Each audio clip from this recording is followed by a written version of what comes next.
This movie is magical. It's so beautiful to look at, to creating this animation, open up your musical universe the way that, in a similar way to how Jabari's world kind of opens up when he sees Meadow. Yeah, I mean, seeing it was kind of crazy because, you know, you have an idea, right? And it's in your mind and you swear to God it's good and you hope it's great. But and it's like you never really know. You never know, right? And to see it finish is there's a mix of emotions. There's relief. There's, you know, I feel accomplished, very proud of all the work that everybody's done because it was such a labor of love and it was so much that everybody put into it.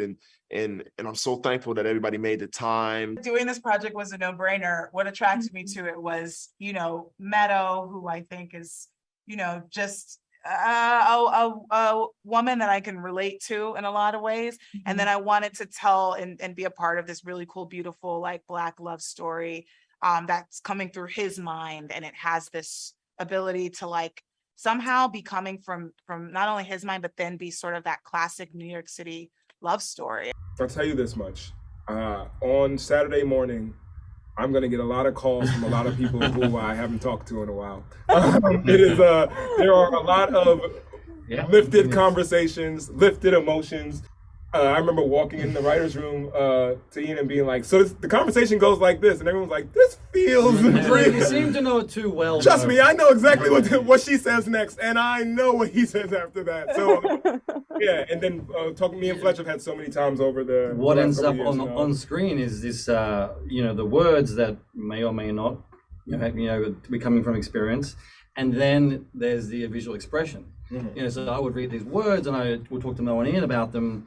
And then when I'm directing the animators, I'm seeing these faces come back to me that I'm like, oh, well, I'm making those faces. I remember those faces. I was standing there when I was that person or that person. And so it ends up with this marriage, like Mo said, where it is inspiration and experience that comes together. And when it comes back to you and you're watching your own work, you're like, damn.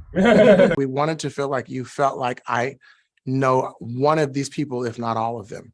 And we felt like the way to do that was to actually sort of make it an ode to like what love is like at this age in this city with all the you know, things that kind of might inhibit you from having a successful relationship. I feel like we want to make sure that people had places they started from and places they grew and the audience could feel the lessons in between.